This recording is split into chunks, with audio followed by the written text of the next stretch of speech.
కోటబాబాజీ నాది గత 40 సంవత్సరాల అనుబంధం. తండ్రి కొడుకులుగా మేమిద్దరం చాలా సినిమాలు చేసాం. బొబ్బుల రాజా, యావండి ఆవిడ వచ్చింది, ఘటన, వినోదం, దేవుడు, ఇలాంటి సినిమాలు.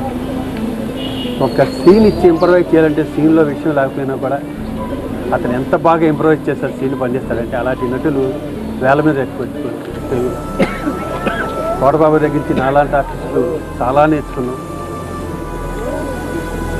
ఎప్పుడు చూడాలనిపించిన రారా ఒక్కనే ఉన్న ఇంట్లో బోర్ కొడుతుంది. ఈ మధ్యన కూడా వచ్చాలే నేను చాలాసార్లు. లాస్ట్లో కొంచెం మనిషి చిక్కినా కూడా వాయిస్లో మాత్రం ఏమాత్రం బేస్ తగ్గలే, గట్టిగానే మాట్లాడుతుండేవాడు. అది ఇది అడుగుతుండేవాడు, ఏమేమి షూటింగ్ జరుగుతున్నారో అడుగుతుండేవాడు. ఎరా నన్ను మర్చిపోయారా ఇండస్ట్రీ అని అడుగుతుండేవాడు. నాకు వయసులో నాకన్నా పెద్ద అయినా కూడా చాలా మీ ఇద్దరు స్నేహితుల్లో ఉండేవాళ్ళం. నేను ఎప్పుడు బాబు అని పిలిచేవాడిని, నన్ను రాజా అని పిలుస్తాడు.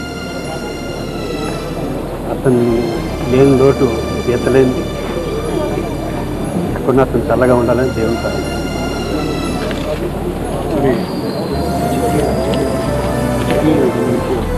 అంత్యక్రియల విషయాలు వాళ్ళు ఫ్యామిలీ మెంబర్స్ వచ్చి చెప్తున్నారు. ఎందుకంటే కోట శంకరరావు గారు ట్రైన్లో ఉన్నాడు, అక్కడ అరుణాచల్ నుంచి ఎక్కడి నుంచి వస్తున్నాడు. వాళ్ళ ఫ్యామిలీ మెంబర్స్ అందరూ డిసైడ్ చేసుకున్నాక చెప్తారు. ఈరోజే ఉంటుంది అనుకుంటున్నాను.